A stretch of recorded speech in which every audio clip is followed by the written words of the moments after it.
নৃশংসভাবে হত্যা করা হয়েছে, সেই হত্যার বিচার অবশ্যই বাংলাদেশে হবে।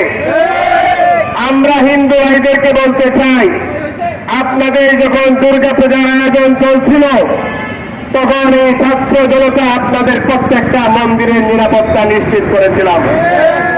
এই বাংলাদেশে এই বিগত 20 বছরে যে নিরাপত্তাকে পায় নাই, সেই নিরাপত্তা কিন্তু এবার পুজোয় আমরা দিয়েছি। বাংলাদেশের কোথাও কোনো পূজা মণ্ডপে কোন রকম হামলা হয় নাই। এই যে সফলতা এদেশের 90% মুসলমানের, এই দেশের মাদ্রাসার শিক্ষার্থীরা, সাধারণ জনগণ আপনাদের মন্দিরগুলো তারা নিরাপত্তা দিয়েছিল। কিন্তু আজকে দুঃখের সাথে বলতে হয়, আপনারা চট্টগ্রামে আমার সেই অ্যাডভোকেট ভাইকে আপনারা কুপিয়ে হত্যা করেছেন, মসজিদে হামলা চালিয়েছেন। এই যে সকল ষড়যন্ত্র চলছে, এই সকল ষড়যন্ত্রের মাত্রার মায় হচ্ছে আওয়ামী লীগ এবং শেখ হাসিনা।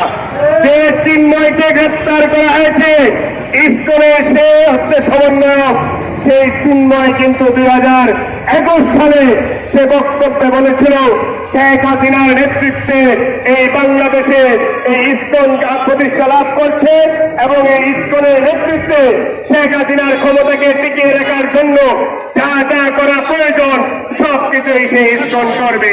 সেই বক্তব্য কিন্তু আমরা শুনেছি। সুতরাং এই চিন্ময়ের যে গ্রেপ্তার হয়েছে, শুধু চিন্ময় নয়, এই সন্ত্রাসী সংগঠন ইসকনের কেন্দ্রীয় কমিটিতে যে সকল নেতৃবৃন্দ রয়েছে, যারা এই বাংলাদেশের সাম্প্রদায়িক দাঙ্গা লাগাতে চাচ্ছে, যারা সাম্প্রদায়িক সম্প্রীতি নষ্ট করতে চাচ্ছে, তাদের প্রত্যেককে গ্রেপ্তার করে আইনের আওতায় আনতে হবে।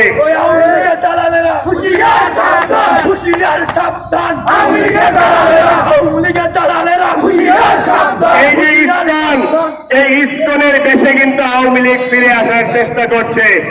আপনি ছাত্রলীগ, আওয়ামী লীগ, যুবলীগের প্রত্যেকটা নেতা কর্মীর সোশ্যাল মিডিয়ার পোস্ট যদি আপনি দেখেন, তাহলে দেখবেন তারা এই ইসকনকে সমর্থন দিচ্ছে এবং এই হিন্দু ভাইদেরকে মুসলমানদের উপর তারা উপরে দিচ্ছে, যাতে করে এখানে হিন্দু মুসলিম একটি দাঙ্গা সৃষ্টি হয় এবং এর ফলাফল ভোগ করবে এই ভারতীয় সন্ত্রাসীরা। আমি কেন বলছি, আপনারা জানেন কানাডিয়ান সরকার কিন্তু ভারতকে একটি সন্ত্রাসী রাষ্ট্র হিসেবে আখ্যায়িত করেছে। এই যে এই দাঙ্গার মাধ্যমে বর্তমানে ইসকন দিয়ে বহির্বিশ্ব থেকে বাংলাদেশকে বিচ্ছিন্ন করতে চাচ্ছে একটি গোষ্ঠী।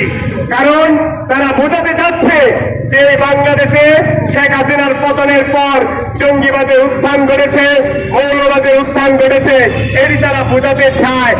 সুতরাং আমাদের প্রত্যেককে সতর্ক থাকতে হবে, বহির্বিশ্বে যাতে কোনোভাবে এই সরকারের কিংবা এই দেশের ভাবমূর্তি কোনোভাবে ক্ষুণ্ণ না হয়, সেটির প্রতি আমাদের খেয়াল রাখতে হবে।